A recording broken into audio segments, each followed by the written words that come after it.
Hello Leo, Sun, Moon, Rising and Venus signs. Kamusta kayo? Sana po nasa mabuti kayong kalagayan. Welcome back po sa Star Tarot. At kung bago kayo dito, welcome din po kayo. Please subscribe, like, share my videos, and leave me a comment po kung naka-resonate kayo. Thank you. So, pauna mensahe ninyo, the Arrow Master hitting the mark, intention, detachment. So, siguro, meron kayong you have set an intention or you have set a goal para sa sarili ninyo, and probably ano na ninyo yan, papunta na kayo doon sa pag-achieve nito. Pwedeng ano kayo, pwedeng you are one step away from your goal, no? Yun ang napipick up ko rito. You are hitting the target, kumbaga, no? So pwedeng ma-achieve mo na to sa ngayon, kaya congrats and good luck sa'yo. So, tignan natin kung ano pa. And, by the way, maraming salamat, no, for subscribing. And if you haven't subscribed yet, subscribe na po kayo. Thank you.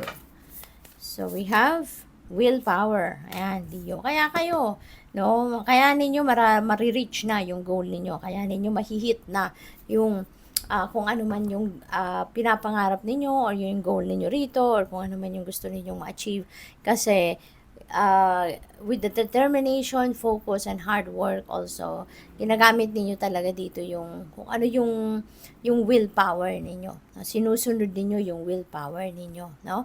So you are exerting a lot of effort, no? Nagamit yung pagpupursige, gamit yung kagustuhan talaga ninyong mangyari, 'di ba? Sinisikap ninyo, nagwo-work hard kayo para makuha ninyo kung ano yung gusto ninyo, no? So, by the way, there is a join button po sa baba ng video. So, kung interested po kayo na mag-member sa channel, please hit the join button po. Thank you. So, we have Hierophant. Ayan. So, there could be wedding, no? Po, pwedeng meron ditong social gathering. There's an event, no? Siguro na sa pamilya, magsasama-sama kayo, magkikita-kita kayo, reunion, ganon.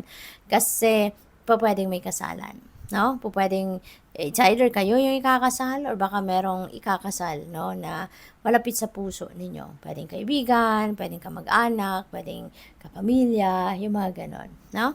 So, what else? We have 3 of Wands. Ayan. So, pwedeng destination wedding ito, no? Kasi magta-travel kayo. So, pwedeng yung pupuntahan ninyo kasalan ng kung sino man na malapit sa puso ninyo, kamag-anak ninyo or what. So, pwede rin dito na yung travel could be related to expansion. Pwedeng meron kayong pwedeng merong expansion dito ng inyong trabaho, pwedeng may expansion ng inyong pag-aaral, merong expansion ng inyong pwedeng studies talaga, pwedeng negosyo, pwedeng trabaho, no? Baka mag-abroad ang iba sa inyo para magtrabaho, something like that. So, good luck sa'yo. At saka meron ditong merong swerte, no? Merong good fortune surrounding you around this time. So we have 7 of Pentacles, okay? So see, 7 of Pentacles, this is about reaping the rewards of your hard work. Pero there is a promise from the universe dito sa inyo na makukuha mo, marireceive mo kung ano yung gusto mo, kung ano yung pinagtrabahuan mo, ano yung pinagsikapan mo rito. Pero, the universe is asking you to be more patient pa kasi hindi pa to ready para sa'yo. Kumbaga, alam mo siguro sa sarili mo na you did everything you can already, you have exerted a lot of effort already, pero hindi pa to ready para, maano mo na, mapakinabangan mo na or ma-enjoy mo na, hindi pa, no? The universe is still working on it, no? Kaya it's asking you to be more patient pa, maghintay ka pa, no? Continue to work hard, continue to persevere, at kaya nga importante na nakikinig tayo lagi sa ating intuition, kasi intuition natin is divine guidance. While you are waiting for the big reward para sa'yo, kailangan mo muna na mag-focus, no, sa ibang bagay, okay? Habang kayo ay naghihintay.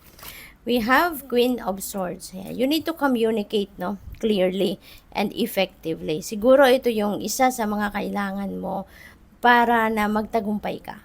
Para ma-achieve mo yung success, no, sa kung anumang bagay na pinagkakaabalahan ninyo. You need to be honest with yourself and towards other people. Kung anong iniisip mo, kung anong idea mo, kung ano ang nasa loob mo, sabihin mo, baka makatulong yan na mas maging mapabilis yun, no, yung pagkamit mo sa iyong tagumpay. So, we have two of wands. Okay, Leo?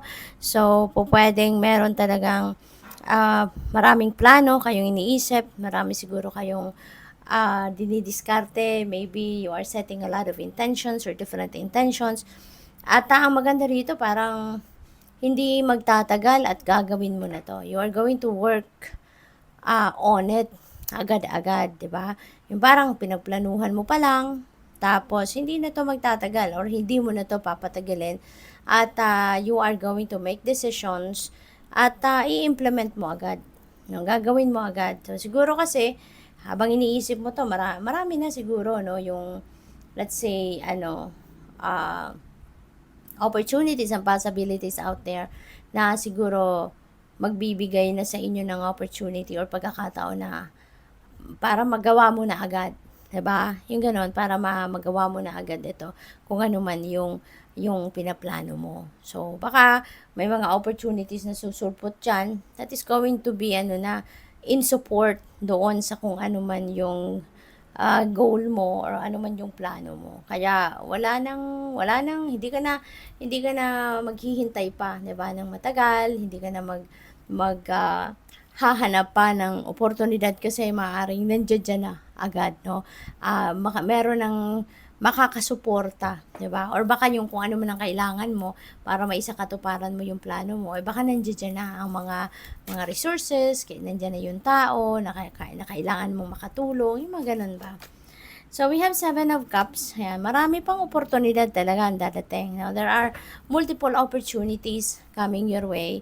So, kailangan lang na pag-isipan mong mabuti ito. No? Kasi baka ma-excite ka, masyado kang ma-overwhelm, sobrang ma-excite ka sa dami, no? Or sa different opportunities na nandiyan dyan. Kaya po pwedeng baka magkamali ka ng desisyon. Kaya importante na tignan mong maigi. No? Do not be deceived by appearances. Kumbaga, wag ka lang masyadong ma-attract agad, no, sa kung ano nakikita mo lang.